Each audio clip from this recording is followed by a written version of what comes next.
Long before maps existed, before borders were drawn, even before names were carved into stone, the rainforest already had a god. The elders never called it a monster. They called it the listener beneath the leaves. It didn't hunt, it simply waited. When entire tribes vanished overnight, there were no screams, no blood, no tracks, only trees bent inward, as if the forest itself had swallowed them whole. The shamans claimed the creature lived between the roots in places where light could not reach.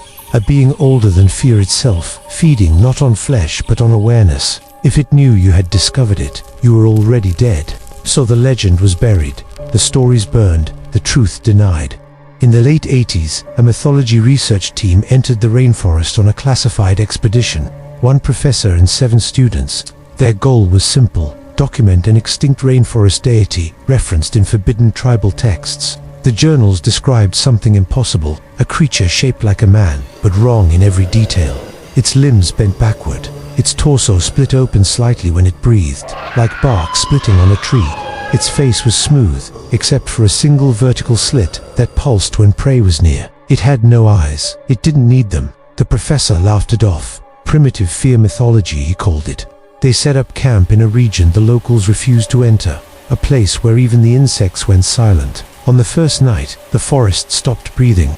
No wind, no birds, no movement, just a crushing silence. 1 student disappeared before dawn. His tent was untouched. Inside, his notebook lay open. The last sentence read, "It knows, I understand what it is." By the 3rd night, 2 more had vanished. Not dragged away, not chased. They were simply gone, as if erased from existence. They found roots twisted into impossible knots, shaped like human rib cages. The professor finally ordered a retreat, but the forest had already closed in behind them. They discovered ancient stone carvings, half swallowed by moss, all showing the same symbol, a human figure kneeling, while something unfolded behind it. That night, the creature revealed itself. It didn't attack, it just stood at the edge of the firelight, tall, motionless. Its skin looked like wet bark stretched over muscle that pulsed with a slow, unnatural rhythm. When it leaned forward, its chest split open slightly, and inside were shapes, faces still screaming in silence. The remaining students ran. None of them reached the river. The expedition was officially listed as a weather-related disappearance. The rainforest reclaimed the truth. Until now. 40 years later, a group of mythology students uncovered the recovered journals. The professor's final tape recording had survived. On it, his voice trembles. "It doesn't kill you when it takes you," he whispers. "It adds you to itself. You become part of its thinking."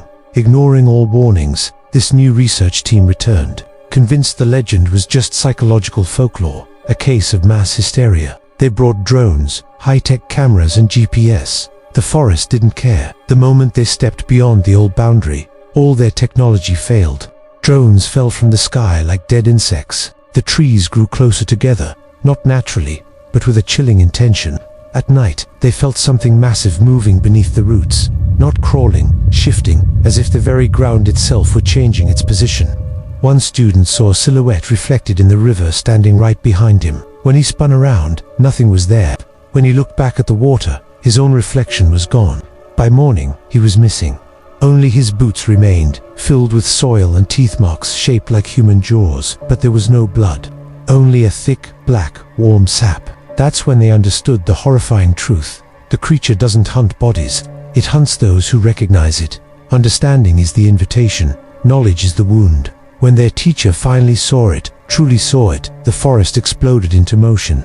Trees bent, roots erupted from the ground, and the god unfolded from the earth itself. Its body stretched impossibly tall, its ribs opening wide, revealing dozens of fused faces whispering in silence. It didn't roar, it didn't chase, it simply stepped forward. Reality distorted around it. Students collapsed, clawing at their heads as their memories were ripped out. Childhoods erased, identities stripped, until only raw fear remained. Then they were taken, absorbed, pulled into the thing beneath the bark. The last surviving student ran blindly, his lungs burning, his vision blurring.